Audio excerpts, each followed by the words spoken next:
bagaimana cara untuk merotan anak yang melakukan kesalahan? Apa? Merotan. Merotan. Nah, kemudian yang kedua, merotan anak itu tidak dibolehkan.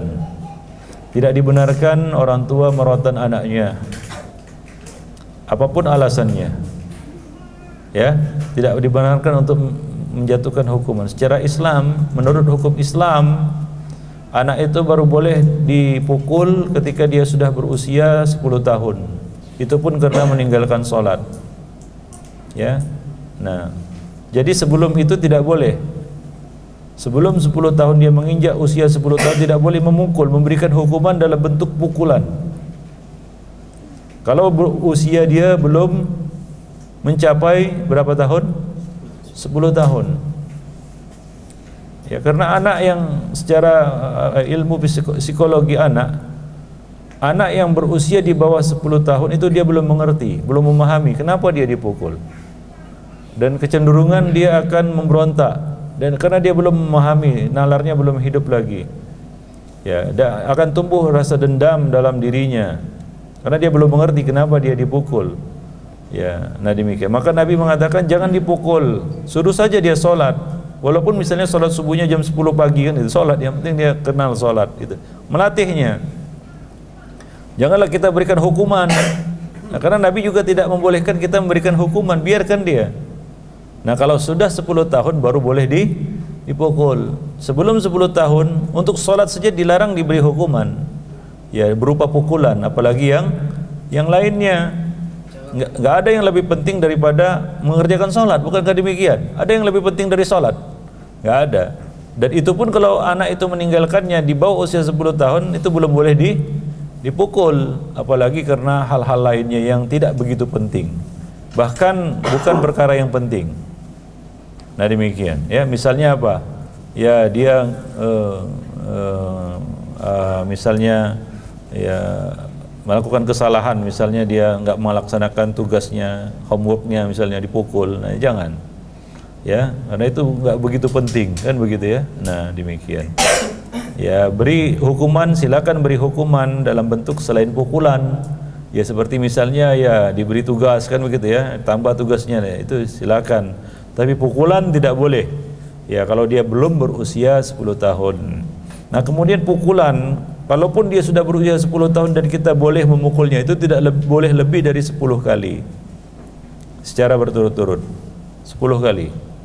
Lebih dari itu tidak dibenarkan.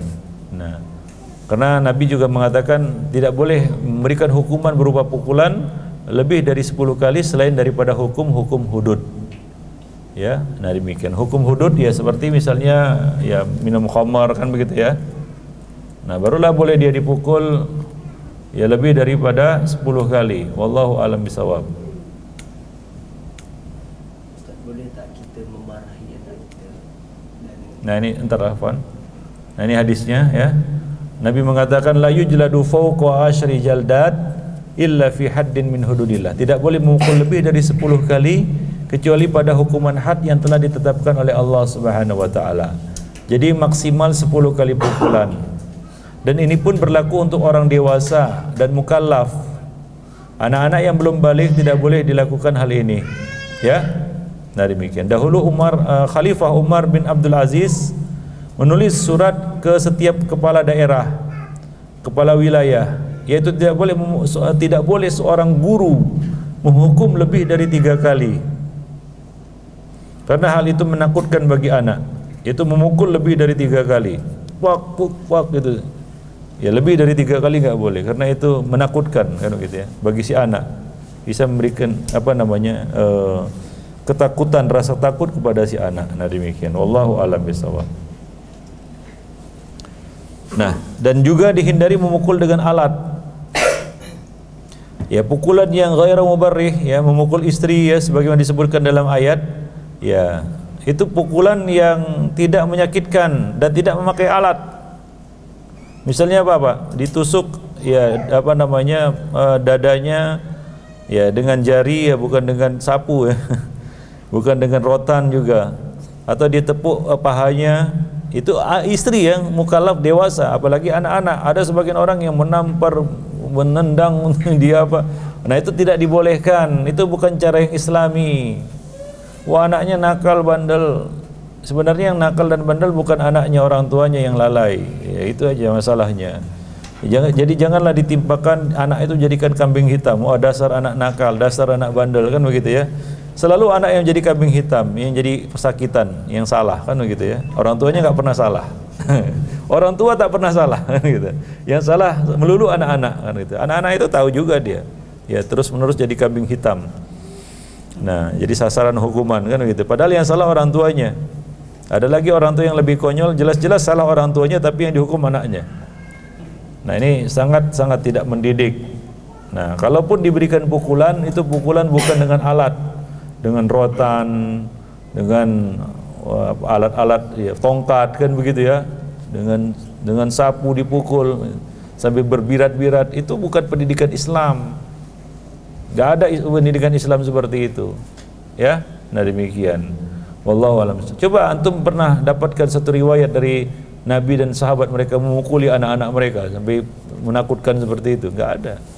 Nabi itu penuh kelembutan dan kasih sayang kepada anak-anak. Anak-anak itu kalau dilembuti lembut dia, tapi kalau dikasari kasar dia. Ya, nah demikian. Kalau kita ya zalimi dia akan dendam. Itu anak-anak, fitrahnya seperti itu. Ya, nah demikian. Gak usah lah anak-anak, orang dewasa aja gitu kan nggak mau dia, kan begitu ya. Apalagi anak-anak itu juga manusia dan mereka bukanlah miniatur orang dewasa. Anak-anak ya anak-anak. Kalau mereka masih suka bermain, ya itulah dunia mereka. Ya, dunia anak-anak itu bermain. Maka Nabi membiarkan Al Hasan Al Husain bermain-main, kan begitu ya. Ya, Rasulullah juga bermain-main dengan anak-anak, kan begitu. Jadi memang usia mereka itu usia bermain. Maka jangan ambil ya jatah main mereka, kesempatan bermain mereka. Kapan lagi mereka bermain-main kecuali ya pada masa kanak-kanak. Nah demikian ya. Nah, wallahu a'lam bishawab. Ya.